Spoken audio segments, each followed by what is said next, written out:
Corona महामारी के बढ़ते मामलों को सीबीएसई के 10वीं की परीक्षा रद्द कर दी गई है। इसे देखते हुए और 12वीं की परीक्षा टाली गई। सीबीएसई की परीक्षाओं को रद्द करने या आगे बढ़ाने को लेकर उठ रही मांगों के मद्देनजर पीएम मोदी ने आज शिक्षा मंत्रालय के साथ एक उच्च स्तरीय बैठक की थी। बैठक के बाद ही शिक्षा मंत्री रमेश पोखरियाल निशंक ने परीक्षाओं पर घोषणा की। 10वीं और 12वीं कक्षा की बोर्ड परीक्षाएं 4 मई से शुरू होकर 10 जून तक चलनी थी। 10वीं और 12वीं की बोर्ड परीक्षाओं का रिजल्ट 15 जुलाई तक घोषित होना था, पर अब शिक्षा मंत्रालय ने कहा कि 1 जून को कोरोना के हालात देखने के बाद 12वीं की परीक्षाओं की समीक्षा की जाएगी। शिक्षा मंत्रालय के फैसले से दिल्ली के डिप्टी सीएम मनीष सिसोदिया ने खुशी जताई। कहा, सरकार ने अच्छा फैसला लिया, पर 12वीं के बच्चे अभी आशंकाओं में हैं। जैसे 10वीं के बच्चे ग्रेडिंग से पास होंगे, वैसे ही 12वीं के बच्चों के लिए भी कोई विकल्प होना चाहिए। हमें खुशी है कि एग्जाम 10वीं क्लास के कैंसिल किए जा रहे हैं और 12वीं क्लास की डेट्स रिशेड्यूल की जा रही हैं। हालांकि मेरा मानना है कि 12वीं क्लास के बच्चों के मन में जो एंग्जाइटी अभी बनी रहेगी रिशेड्यूलिंग की वजह से, वो भी दूर की जा सकती थी। लेकिन फिर भी अच्छी बात है कि एग्ज़ाम कैंसिल किए जा रहे हैं या उनके बारे में फ़िलहाल ना कराने का फैसला लिया गया है।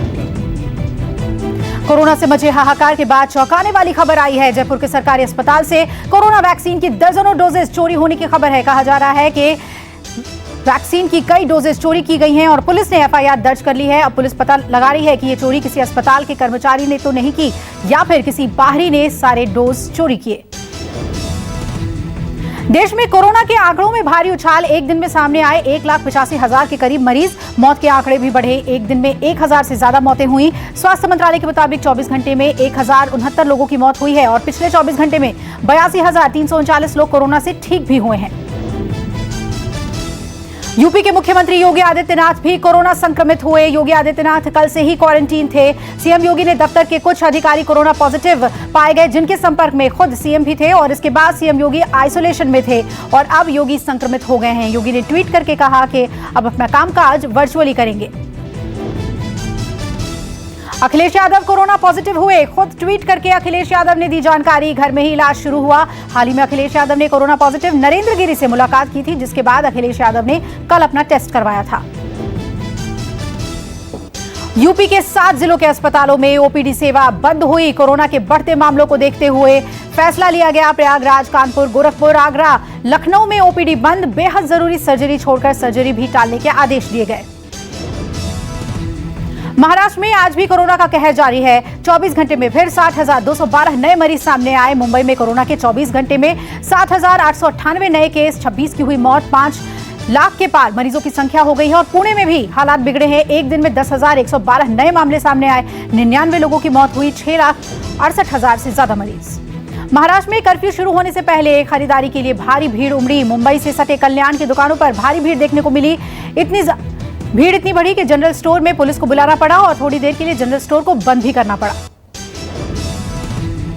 महाराष्ट्र में बेकाबू कोरोना और सख्ती के बाद भी लोग बेपरवाह। सख्ती से पहले मुंबई के दादर सब्जी मंडी में भयंकर भीड़ देखने को मिली। मंडी में सब्जी खरीदने के लिए हजारों लोग की भीड़ मौजूद है। ना तो सोशल डिस्टेंसिंग का पालन किया जा रहा है और ना ही लोगों ने मास्क लगाया है। तमाम प्रशासन के लोगों से अपील कर रहे हैं कि सोशल डिस्टेंसिंग का पालन करें, जरूरी हो तभी अपने घरों से निकलें। लेकिन ये नज़ारा है मुंबई के दादर सब्जी मार्केट का। यहाँ पर कोई समझने को तैयार नहीं है। बीएमसी प्रशासन यहाँ से नदारद है और यही वजह है कि लोग यहाँ पर सैकड़ों की संख्या में पहुँच रहे हैं। मुंबई से मजदूरों का पलायन जारी। रेलवे स्टेशन के बाहर जाने के लिए भी लोगों का तांता लगा। कुर्ला में मजदूरों के पलायन की जबरदस्त भीड़ दिखी। रेलवे ने लोगों से धैर्य बनाए रखने की अपील की है। रेलवे ने कहा कि अगर जरूरत होगी तो स्पेशल ट्रेनें भी चलेंगी। यहाँ से आप देख सकते हैं तस्वीरों में कि हजारों की तादाद में जो लोग हैं वो अपने घरों को जाने के लिए निकल चुके हैं, क्योंकि महाराष्ट्र में पहले से ही मिनी लॉकडाउन है और आगे संपूर्ण लॉकडाउन लगने की संभावना है। यही वजह है कि जो तमाम लोग हैं वो अपने घरों पर जाने के लिए निकले हुए हैं। बहुत सारे लोग ऐसे हैं जिनको टिकट नहीं मिल पा रही है। यही वजह है कि आप तस्वीरें देखिए, भारी भीड़ यहाँ पर देखी। कोरोना के बढ़ते प्रकोप के बीच आज से महाराष्ट्र में सख्ती शुरू हो गई है। पूरे महाराष्ट्र में 30 अप्रैल तक कर्फ्यू की घोषणा हुई। आज रात 8 बजे से पूरे महाराष्ट्र में धारा 144 लगा दी जाएगी। 1 मई सुबह 7 बजे तक ये लागू रहेगी। साथ ही पाबंदियां होंगी। लोकल ट्रेन और बस बंद नहीं रहेंगी। महाराष्ट्र में अगले 15 दिन में दिन के मिनी लॉकडाउन को ब्रेक द चेन का नाम दिया गया है। सुबह 7 से 8 बजे तक केवल आवश्यक सेवाएं ही खुली रहेंगी। कर्फ्यू और धारा 144 के चलते महाराष्ट्र में 10वीं और 12वीं की परीक्षाएं भी टाल दी गई हैं। गैर जरूरी काम के लिए बाहर निकलने पर भी पाबंदी है।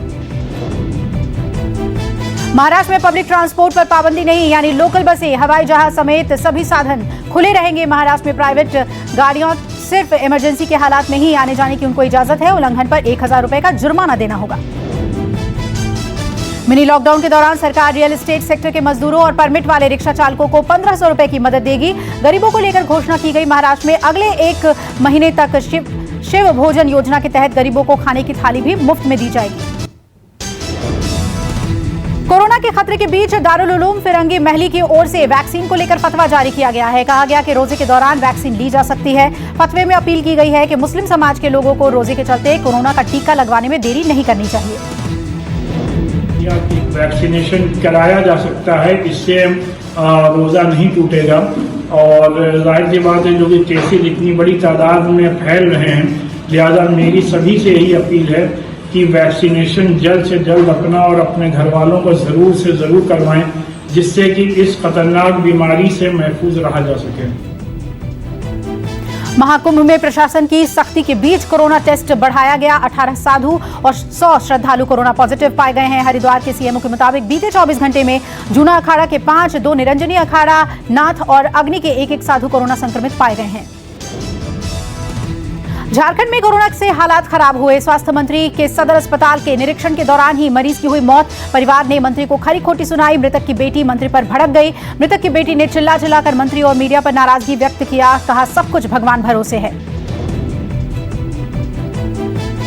जम्मू कश्मीर के बाजारों में भारी भीड़ और बढ़ते संक्रमण ने प्रशासन की चिंता बढ़ा दी है। जम्मू कश्मीर में बढ़ते कोरोना संक्रमण के बाद कई क्षेत्रों को कंटेनमेंट जोन बनाया गया। जम्मू कश्मीर के सभी शैक्षणिक संस्थाओं को 18 अप्रैल तक के लिए बंद कर दिया गया है। जम्मू के साइंस कॉलेज को कंटेनमेंट जोन बनाया गया।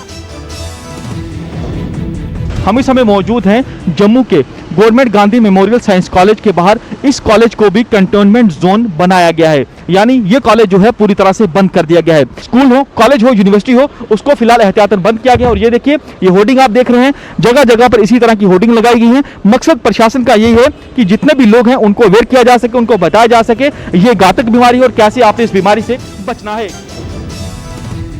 कोरोना के बढ़ते मामलों को देखते हुए राज्यपालों और एलजी के साथ बैठक करेंगे पीएम मोदी और उपराष्ट्रपति। शाम 6:30 बजे होगी ये बैठक। कोविड-19 के मैनेजमेंट और वैक्सीनेशन को लेकर पीएम और उपराष्ट्रपति की राज्यपालों संग पहली आधिकारिक बैठक होगी। बैठक में लिए जा सकते हैं कई अहम निर्णय। देश में बीजेपी के लिए कई महीनों से चल रहा किसान आंदोलन बड़ी चुनौती बना हुआ है। इस बीच बीकेयू अध्यक्ष राकेश टिकैत का बड़ा बयान सामने आया है। उन्होंने कहा कि किसान संगठन बीजेपी के खिलाफ नहीं, मतदाता यूपी के पंचायत चुनाव में किसी को भी वोट देने को स्वतंत्र हैं। इस दौरान राकेश टिकैत ने कृषि कानूनों को समर्थन करने वाली पार्टी को वोट देने की अपील की। समर्थन करने को कहें या नहीं कहें, लेकिन मुखालफत करने को आप नहीं कहेंगे। समर्थन दूसरे वालों को, जिसको आप चाहते हो उसको दे लो। बीजेपी को छोड़ के आप उसको अपना करो।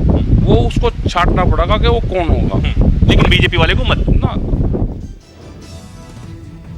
वसूली केस में महाराष्ट्र के पूर्व गृह मंत्री अनिल देशमुख से पूछताछ जारी। देशमुख से डीआरडीओ ऑफिस में सीबीआई कर रही है सवाल जवाब। बॉम्बे हाईकोर्ट की याचिका पर सीबीआई के आरोपों की जांच करके 15 दिन में रिपोर्ट पेश करने का आदेश दिया गया है। बता दें कि परमवीर सिंह का आरोप है कि देशमुख ने एंटीलिया केस में आरोपी सचिन वजे को 100 करोड़ रुपए की वसूली का टारगेट दिया था।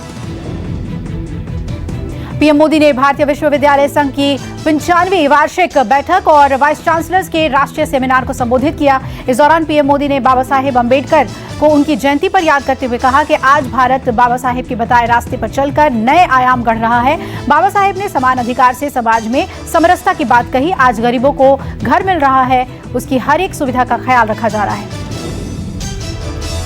अंबेडकर जयंती पर कांग्रेस पार्टी ने आज अपना यूट्यूब चैनल लॉन्च किया। कांग्रेस के यूट्यूब चैनल का नाम INC TV है। पार्टी के महासचिव मल्लिकार्जुन खड़गे ने किया इसे लॉन्चिंग समारोह में राष्ट्रपिता महात्मा गांधी और भीमराव अंबेडकर पर बनी एक छोटी डॉक्यूमेंट्री भी दिखाई गई। खड़गे ने कहा कि मोदी के शासनकाल में विपक्ष की आवाज को दबा दिया गया। ऐसे में इस चैनल से आम लोगों की आवाज बुलंद होगी। चैनल पर गांधी परिवार और कांग्रेस पार्टी के विचारों को साझा किया जाएगा। बाबा साहेब भीमराव अंबेडकर के जन्म दिवस पर शिरोमणि अकाली दल के अध्यक्ष सुखबीर सिंह बादल ने आज जालंधर में दलित वोट बैंक को साधने के लिए बड़ा ऐलान किया। सुखबीर सिंह ने कहा कि पंजाब में अकाली दल की सरकार बनी तो डेप्यूटी सीएम दलित परिवार से होगा। दिल्ली पुलिस ने 3 शातिर महिलाओं को गिरफ्तार किया। बताया जा रहा है कि ये तीनों महिलाएं लोगों पर छेड़छाड़ का आरोप लगाकर पैसे ऐंठने का काम करती थीं। पुलिस के मुताबिक पकड़ी गई तीनों महिलाएं ठगी के साथ वेश्यावृत्ति में लिप्त हैं। जानकारी मिलते ही पुलिस ने इन महिलाओं के ठिकाने पर छापेमारी कर इन्हें गिरफ्तार किया। राजस्थान के जोधपुर में बजरी खनन माफिया के बीच ताबड़तोड़ फायरिंग से हड़कंप मचा। गोलीबारी में एक शख्स बुरी तरह से घायल हुआ है। पुलिस को देख जेसीबी और डंपर को नदी में ही छोड़कर आरोपी फरार हो गए। पुरानी रंजिश के चलते गोलीबारी की गई और पुलिस इस मामले में जांच में जुट गई है। दिल्ली के करोल बाग में मानवता को शर्मसार करने वाली घटना सामने आई। दिव्यांग महिला के साथ स्कूल में छेड़खानी की गई। पीड़ित महिला की शिकायत पर मामला दर्ज किया गया है। महिला का आरोप है कि एफआईआर दर्ज होने के बाद भी आरोपी को गिरफ्तार नहीं किया गया। आईपीएल 2021 का छठा मुकाबला रॉयल चैलेंजर्स बेंगलुरु और सनराइजर्स हैदराबाद के बीच खेला जाएगा। चेन्नई के एमए चिदम्बरम स्टेडियम में बेंगलुरु और हैदराबाद के बीच मुकाबला होगा। बेंगलुरु में देवदत्त की वापसी हो सकती है, वहीं हैदराबाद को पहले मैच में कोलकाता से हार मिली थी। अमेरिका ने जॉनसन एंड जॉनसन के कोविड टीके पर अस्थायी रोक लगाई है। खून के थक्के की शिकायत मिलने के बाद सरकार ने लिया फैसला। अब 11 सितंबर 2021 तक अफगानिस्तान से अमेरिकी सैनिकों की वापसी होगी। राष्ट्रपति बाइडेन ने नई समय सीमा का ऐलान किया। ट्रंप प्रशासन ने 1 मई 2021 को तय की थी आखिरी समय सीमा। बेटी न्यासा ने स्कूल में मां काजोल के आइकॉनिक सॉन्ग पर किया जबरदस्त डांस। वीडियो सोशल मीडिया पर हुआ वायरल। मलाइका अरोड़ा की डायमंड रिंग पहने एक तस्वीर सोशल मीडिया पर तेजी से वायरल हो रही है। ये तस्वीर मलाइका ने खुद शेयर की है। फैंस उस पर जमकर कमेंट कर रहे हैं और मलाइका को एंगेजमेंट की बधाई दे रहे हैं। मोटो G20 के रेंडर और स्पेसिफिकेशंस लॉन्च से पहले लीक हुए। जानकारी के मुताबिक फोन में 90 हर्ट्ज के रिफ्रेश रेट वाले डिस्प्ले के साथ 48 मेगापिक्सल का क्वाड रियर कैमरा दिया जा सकता है। भारत में Panasonic tough book FZ55 semi rugged notebook launch हुआ। 40 घंटे तक की बैटरी बैकअप।